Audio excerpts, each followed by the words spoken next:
So hello guys, welcome to Learn New English Words Part 2. Please guys, after this video do watch Part 1 because in Part 1 there's another set of 5 new words. So let's start with our video without any further delay. So our first word is vigilant. This is an adjective. I hope you are able to see the text here. This is its meaning.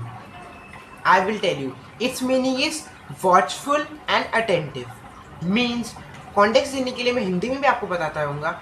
मतलब आप किसी चीज़ को watchful हो, किसी area और किसी time पे आप आसपास देख रहे हो और साथ ही साथ आप अटेंटिव भी, आप पूरी अटेंशन भी दे रहे हो. इसका एग्जाम्पल होगा the vigilant security guard caught the thief who was trying to sneak in the building. So अब आता है हमारा word 2 which is a noun, perseverance. Perseverance. This means that determination and persistence. Determination and persistence. Remember, here persistence means to focus on our work even when there are obstacles, difficulties and challenges in our work. Persistence का मतलब होता है हमारे जो हम कुछ काम करना चाह रहे हैं वहाँ पे बहुत सारी कठिनाइयाँ आ गई, बीच बीच में ऑब्स्टिकल्स आ गए, हमें रोकने वाले लोग आ गए, रोकने वाली चीज़ आ गई, लेकिन फिर भी हम अपने वर्क की तरफ फोकस कर रहे हैं. तो यहाँ पे परसिस्टेंस का मीनिंग भी आप नोट कर लीजिएगा. एंड परसेवरेंस का एक जो मतलब है वो डिटर्मिनेशन और परसिस्टेंस से मिला के है. आई होप डिटर्मिनेशन आपको पता ही होगा. किसी एक चीज़ की तरफ जब हम काम करते हैं तो बहुत डिटर्मिनेशन से, बहुत लगन से काम करना basically. So the example for this word will be her perseverance paid off when her goal of running a marathon was full. So guys, the third word for today is dilemma. Dilemma is a noun which means a situation in which a tough choice has to be made. मतलब एक ऐसी situation आपकी ज़िंदगी में आ जाए जब आपको एक टफ डिसीजन लेना पड़े between some choices. एग्जाम्पल के लिए she faced a dilemma when she had to choose between the two job offers. मतलब उसे एक डिलेमा फेस करना पड़ा जब उसने दोनों जॉब ऑफर्स में से उसे एक चूज करना था.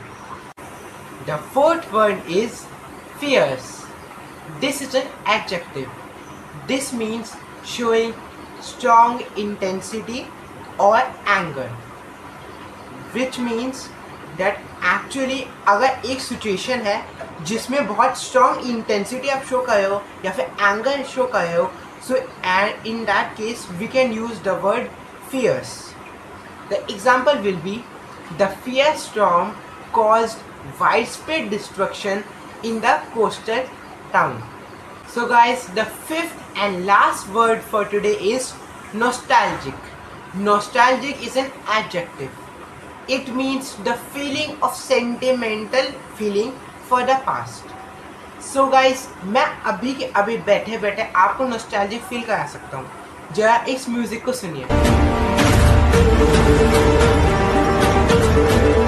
क्या आपको ये म्यूजिक नॉस्टैल्जिक लगा? मतलब क्या आपको इस म्यूजिक से कुछ याद आया? So this feeling is represented by the word nostalgic in English language.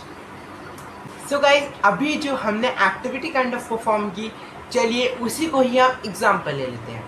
When I heard the 2023 world cup music I felt nostalgic. So guys, I hope now you have deeply understood the meaning of all 5 words. Thank you. Signing off, versatile Vatsal.